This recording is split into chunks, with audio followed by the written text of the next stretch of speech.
വിനീതേ, ഇനിയിപ്പോ വിനീത് ഒരു കാര്യം ചെയ്യും, ഒരു ഒറിജിനൽ സബ്ജക്റ്റിന് വേണ്ടി നീ ഞങ്ങളൊക്കെ കൂടെ കാണും. അത് ഏത് ടെക്നിക്കൽ സൈഡിനെ കൊണ്ട് എന്താണെങ്കിലും ഏറ്റവും പ്രധാനമായിട്ട് വേണ്ടത് പ്രൊഡ്യൂസറാണ്. അപ്പൊ ഈ പ്രൊഡ്യൂസർ നമുക്ക് വന്നിട്ടുണ്ടെങ്കിൽ പിന്നെ നമുക്ക് ഊർജ്ജം കിട്ടും. അതെ അതെ. അതായത് പ്രൊഡ്യൂസറെ പറ്റിക്കാത്ത രീതിയിൽ നമ്മളൊരു ജോലിക്കാരൻ്റെ അവരുടെ കൂടെ നിൽക്കുക എന്നുള്ളതാണ് ഞാൻ പഠിക്കുന്നത്. എന്നെ പഠിപ്പിച്ചത് അങ്ങനെയാണ്. ഇപ്പൊ എന്റെ പ്രൊഡ്യൂസർ പറഞ്ഞേക്കുന്നത് അദ്ദേഹത്തിന്റെ പുറകിൽ നിൽക്കാനല്ല പറയുന്നത്, മുമ്പിൽ കയറി നിൽക്കണം. മനസ്സിലായില്ല? അദ്ദേഹം പറഞ്ഞ ഒരൊറ്റ വാക്കതാണ്. അദ്ദേഹം പൈസ മുടക്കുന്നുണ്ടെങ്കിൽ അദ്ദേഹം പറഞ്ഞ ഒരൊറ്റ വാക്കുക. അതെ അതെ. മഹിനി, അതിന്റെ കാര്യം എന്തറിയോ, ഇതിന്റെ അകത്തെ ഇപ്പൊ ഈ ഷോർട്ട് ഫിലിം സിനിമ എന്നൊക്കെ പറഞ്ഞ് ഒരുപാട് ആൾക്കാർ പൂജയൊക്കെ നടത്തി കുറെ ആൾക്കാരുടെ കാശൊക്കെ മേടിച്ച് പറ്റിക്കുന്ന ചില പരിപാടികളൊക്കെ സത്യത്തിൽ നമ്മളൊക്കെ ഞാൻ ഒരുപാട് വർക്കുകൾ കണ്ടിട്ടുണ്ട്. ഞാൻ 27 കൊല്ലമായി ഞാൻ ഈ ഫീൽഡിൽ. അപ്പൊ ഞാൻ ഇതെല്ലാം ലൈവായിട്ട് പലരുടെയും കാര്യങ്ങൾ കാണുന്നത്.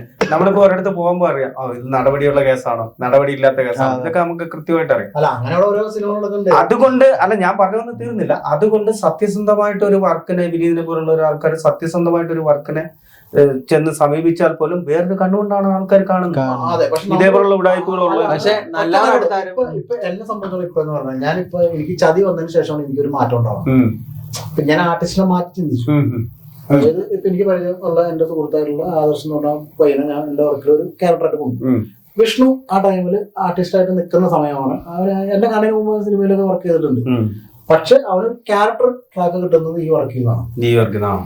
ആ ഒരു ക്യാരക്ടർ രജിസ്റ്റർ ആയി അവന് ഒരുപാട് വർക്കുകൾ അവന് വേറെ വരുന്നുണ്ട്. പിന്നെ ആദർശം ഇതുപോലെ അഭിനയിക്കാനായിട്ട് ചാൻസുകൾ വരുന്നുണ്ട്, ചെറുതായിട്ടൊക്കെ ചെറിയ വർക്കുകളൊക്കെ വരുന്നുണ്ട്. അപ്പൊ നമ്മള് കൊടുക്കുന്ന ക്യാരക്ടർ ഇപ്പൊ ഒരാളെ അവസരം ചോദിച്ചു വന്നാൽ അയാളെ ആ ഡയറക്ടർ കൃത്യമായിട്ട് ഉപയോഗിക്കണം. വെറുതെ കൂട്ടത്തിൽ കൊണ്ടുവരുത്തേണ്ട ആവശ്യമില്ല. ഇപ്പൊ ജൂനിയർ ആർട്ടിസ്റ്റ് ആയിട്ട് ഒരാള് സിനിമയിൽ നിന്ന് കയറി വന്നു.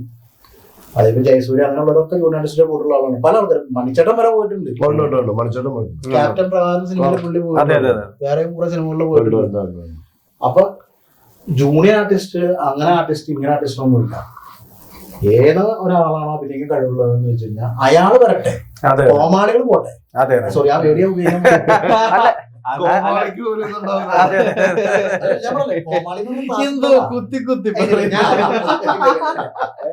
അല്ലല്ല ഞാൻ പറഞ്ഞ അത് വേറൊന്നുമല്ല. സിനിമയെ വ്യഭിചരിക്കാൻ വരുന്ന കുറെ ആൾക്കാരുണ്ട്. ഫെയിം ഉണ്ടാക്കാൻ വേണ്ടി മാത്രം കുരുട്ടുബുദ്ധിയും യൂട്യൂബിലെ ഫെയിം നോക്കിയിട്ട് വരുന്ന കുറച്ച് ആൾക്കാരുണ്ട്. അങ്ങനെയുള്ളവന്മാരെ ഒരിക്കലും ജനം അംഗീകരിക്കരുത്. അതും സ്വയം സൂപ്പർ സ്റ്റാർ എന്ന് വിശേഷിപ്പിക്കാൻ.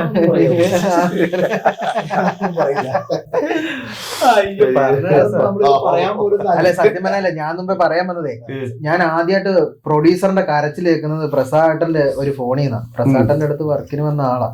അപ്പം ആദ്യം പ്രസാദനെ കൊണ്ട് ഡയറക്റ്റ് ചെയ്യിപ്പിക്കാനായിരുന്നു. അപ്പൊ പ്രസാദൻ പറഞ്ഞ ഇത്രേ ഉള്ളൂ, എനിക്ക് ചതിക്കാൻ പറ്റത്തില്ല, അതുകൊണ്ട് ഞാൻ ഈ വർക്ക് ചെയ്തില്ല. നിങ്ങൾ വല്ലോ 20-25 രൂപയുടെ ചെറിയ ഷോർട്ട് ഫിലിം ആണെങ്കിൽ അല്ലെങ്കിൽ ചെറിയ ആൽബം പരിപാടിയാണ് ഞാൻ ചെയ്തു തരാം, ഞാൻ ഈ വലിയ പരിപാടിക്ക് നിൽക്കത്തില്ല. ആസിഫ് അലിക്ക് മേലോട്ടിൽ ഡേറ്റ് ഉള്ള മേലോട്ടുള്ള ആർട്ടിസ്റ്റിന് ഡേറ്റും കാര്യമൊക്കെ ഇട്ടുക, ഞാൻ പടം ചെയ്യാം. അല്ലാതെ ഈ പുതുമകളെ വെച്ചിട്ട് നടക്കത്തില്ല.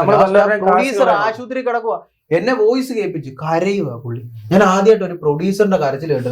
ഒരുപാട് പ്രൊഡ്യൂസേഴ്സിന്റെ അത് പറ്റിക്കുന്നവർ അടുത്ത് ഇവരെല്ലാം സത്യസന്ധമായിട്ട് നമ്മളൊരു കാര്യം പറഞ്ഞു കൊടുക്കുന്നവർക്ക് ആർക്കും ഇവിടെ സംഭവിക്കണെന്ന് അറിയാമോ? ഇപ്പൊ നിന്റെ കയ്യിൽ ഒരു കഥയുണ്ട്, ഞാൻ എനിക്ക് ഈ ഫിലിം നിൽക്കുന്നുണ്ട്. സത്യസന്ധയിൽ ഒരു കാര്യമില്ല. നെഗറ്റീവ് ഇമ്പാക്ട് മതി. നെഗറ്റീവ് ഇമ്പാക്ട് ഒരിക്കലും നിലനിൽക്കില്ല, ശാശ്വതമല്ല.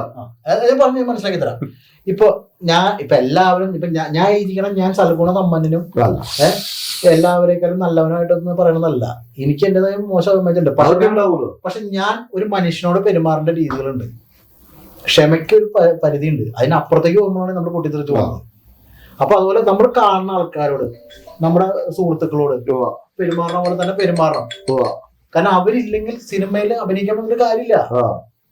അത്യാവശ്യം ഇപ്പൊ ഈ സോഷ്യൽ മീഡിയയിൽ വന്ന് തലകുത്തി മറിഞ്ഞ് 10 പേരോ 2 പേരോ നമ്മൾ അറിയുന്ന ഒരു കാര്യമുണ്ടല്ലോ. ആ സമയത്ത് ഒരാളടുത്ത് വന്ന സമയത്ത് അയാളോട് പെരുമാറേണ്ട ഒരു രീതി ഉണ്ട്. അത് ആണായിക്കോട്ടെ പെണ്ണായിക്കോട്ടെ. പിന്നെ പെമ്പിള്ളേരെ വരുമ്പോ ചില ആൾക്കാരുണ്ട്, അതെന്താ സംഭവം ചില ആളുകള് ആണുങ്ങൾ ഫോട്ടോ എടുക്കുമെന്ന് കഴിഞ്ഞാൽ പെണ്ണുങ്ങൾ പറയുമ്പോ അങ്ങോട്ട് ചിരിച്ചോണ്ട് നേരെ അങ്ങോട്ട് ചെല്ലും. അത് നിങ്ങൾ പറഞ്ഞോണ്ട് ഞാനൊക്കെ പറഞ്ഞ. അല്ല സത്യമായിട്ടും ഇപ്പൊ ശരിക്കും പറഞ്ഞാൽ എനിക്ക് പബ്ലിക്കിൽ ഒരു നെഗറ്റീവ് ഇമേജ് ഉണ്ടെന്ന്, ഒരുപാട് നെഗറ്റീവ് ആണെങ്കിൽ ഞാൻ ഒരാളെ നേരിട്ട് കാണുമ്പോൾ നല്ല രീതിയിൽ സംസാരിക്കുവാണെങ്കിൽ അയ്യോ പിന്നെ ഇങ്ങനെ ആയിരുന്നു അയ്യോ വിചാരിക്കും. പക്ഷെ ഇതല്ല, ഇതാണ് പ്രശ്നം. ഏതാ എന്തോ വലിയ സംഭവമായി. ശരിക്കും പറഞ്ഞാൽ നമ്മളെയൊക്കെ 10 പേരെ അറിയാൻ കാരണം അലൻ ജോസ് പെരേര ആറാട്ടെണ്ണൻ ഉള്ളതുകൊണ്ടാണ്.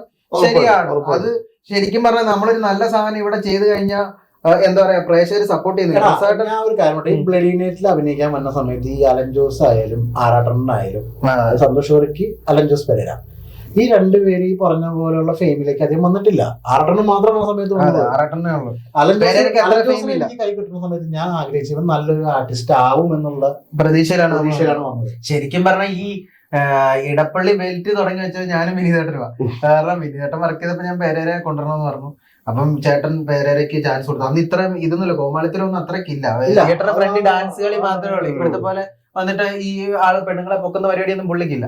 അത് കഴിഞ്ഞിട്ട് പിന്നെ വന്നു കഴിഞ്ഞ് ആറാട്ടണ്ണനെ ജോയിൻ ചെയ്യിപ്പിച്ചു. എനിക്ക് അതിനോടൊന്നും ഒരു താല്പര്യമുള്ള ആളാണ് കേട്ടോ. ഈ ലിപ് ലോക്ക്, അതുപോലെ തന്നെ പെണ്ണുങ്ങളുടെ തോളത്ത് കൈയിടുക, അപ്പം അങ്ങനെ ഇരിക്കുന്ന സമയത്ത് അന്നൊന്നും വലിയ നെഗറ്റീവ് ഇമേജിലോട്ട് പെരേര വന്നിട്ടില്ല. കാരണം എന്താന്ന് പറയട്ടാ, നമുക്കൊരു ഫാമിലി ഉണ്ട്. അതാണ് ഫാമിലി നമ്മുടെ മുന്നിൽ നിൽക്കുന്നത്. തീർച്ചയായിട്ടും. അത് കഴിഞ്ഞിട്ടുള്ളൂ നമുക്ക് വേറെ. ഇപ്പൊ പിന്നെ ഒരു കാര്യം, ഇവരെ വെച്ച് നമുക്ക് ചെയ്യുമ്പോൾ നമുക്ക് ഒരുപാട് പൈസ കിട്ടുന്നുണ്ടെന്നാണ്. ഇപ്പൊ ചതി ഇറങ്ങിയ സമയത്ത് എന്റെ അടുത്ത് പറയാം 50 കളിക്കാറായില്ല, പൈസ എന്തെങ്കിലും കിട്ടുമോ? ഞാൻ പറയും എന്റെ പൊന്നേട്ടാ, ഞാൻ അത് പൈസ പ്രതീക്ഷിച്ച് ചെയ്യുന്ന ഒരു കാര്യമല്ല. അത് ഓൾമോസ്റ്റ് ഒരു പ്രൊഫൈലാണത്. അപ്പൊ എല്ലാവരും നേരം നമുക്ക് ഇവരെ വെച്ച് ചെയ്ത് കഴിഞ്ഞപ്പോ അലൻ ജോസിനെ വെച്ചിട്ട് കിട്ടും, നമുക്ക് റീച്ച് കിട്ടും, പൈസ കിട്ടും. ഇതാണ് പലരും ഇവരെ വെച്ച് ചെയ്യാനുള്ള കാരണം.